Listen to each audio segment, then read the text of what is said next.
tu me donnes ton blocage, je t'écris le conte qui révèle le miroir.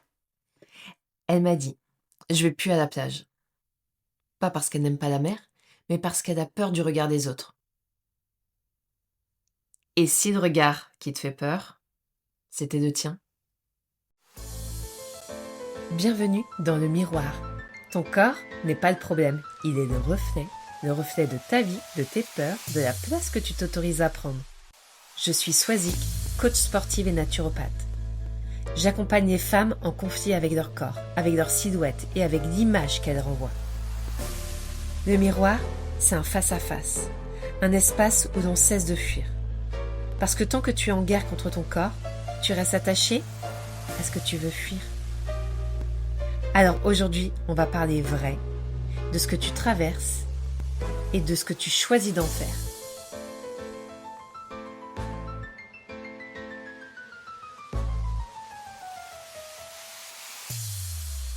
Chaque été, c'est la même scène. Les enfants veulent aller à la plage, les amis proposent un week-end à la mer, et elle trouve toujours une excuse.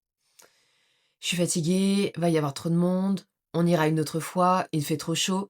Mais au fond, c'est pas la plage qu'elle évite, c'est l'exposition, t'aurais bien compris.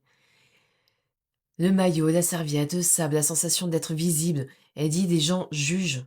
Alors peut-être que certains jugent, mais est-ce que c'est vraiment ça qui lui fait peur? Je te raconte. La femme qui craignait les regards. Elle disait qu'elle avait peur du regard des autres. À la plage, elle sentait des yeux partout, sur ses cuisses, sur son ventre, sur ses épaules. Elle imaginait des pensées, des murmures, des jugements silencieux.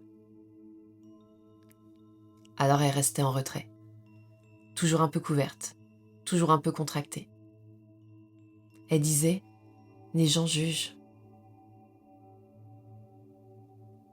Mais un matin, la mère lui posait une question. «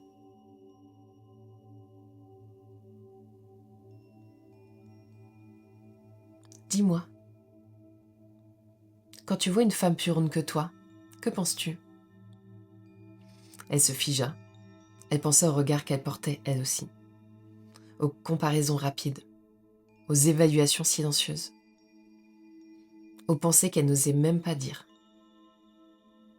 Elle jugeait, pas par méchanceté, mais par réflexe, par éducation, par peur d'être celle qu'on regarde.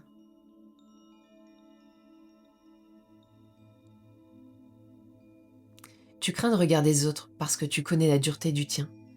Le monde n'est pas un tribunal permanent, mais ton esprit l'est. Et est-ce que tu redoutes chez les autres? Ce que tu redoutes chez les autres, c'est souvent ce que tu redoutes chez toi.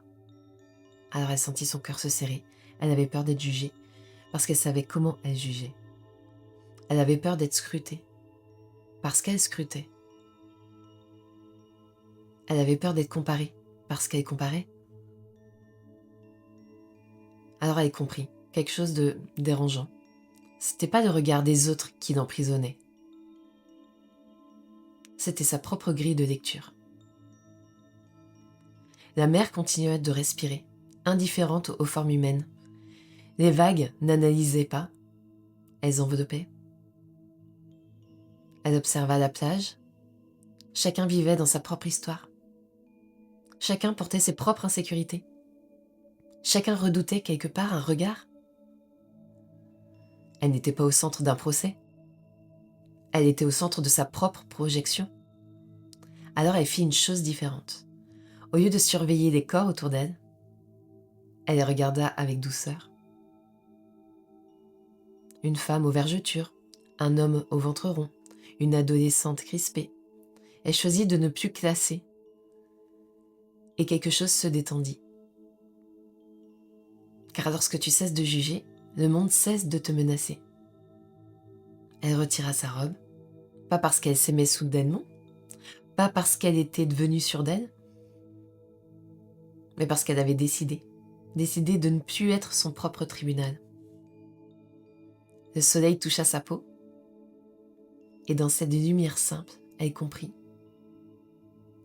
La peur du regard des autres est souvent la peur d'être vue, à travers la dureté avec laquelle on se voit soi-même. elle entra dans l'eau, non pas libérée de toute peur, mais libérée d'une illusion. Alors, ce que ce conte révèle est simple. Tu ne redoutes pas seulement le regard des autres, tu redoutes qu'ils te regardent comme tu te regardes toi-même. Tu as peur d'être jugé parce que tu sais à quel point tu juges, pas par cruauté, mais par habitude, par protection, par comparaison constante. Tant que ton regard est dur, le monde semblera dangereux. Alors, j'ai des questions pour toi. Quand tu vas à la plage, as-tu plus peur de leurs yeux ou des tiens? Du dialogue intérieur qui commence à l'intérieur de toi? As-tu peur qu'ils te jettent des tomates? Qu'est-ce qui pourrait t'arriver vraiment? Et si tu cessais de classer les autres corps, que deviendrait ta propre peur? Je te propose une action. La prochaine fois que tu es en public, observe ton regard. Est-ce que tu compares? Est-ce que tu classes? Est-ce que tu juges silencieusement? Puis, fais une chose différente. Regarde avec douceur. Pas seulement toi, mais les autres aussi. Parce que lorsque ton regard change, ta peur change. Transformer sa silhouette, c'est pas seulement modifier un corps, c'est transformer le regard. Et dans Reset ta silhouette, c'est exactement ce que l'on apprend. Sortir du tribunal intérieur, retrouver un regard juste et réhabiter ton espace. Si cet épisode t'a parlé, abonne-toi pour ne pas manquer les prochains miroirs.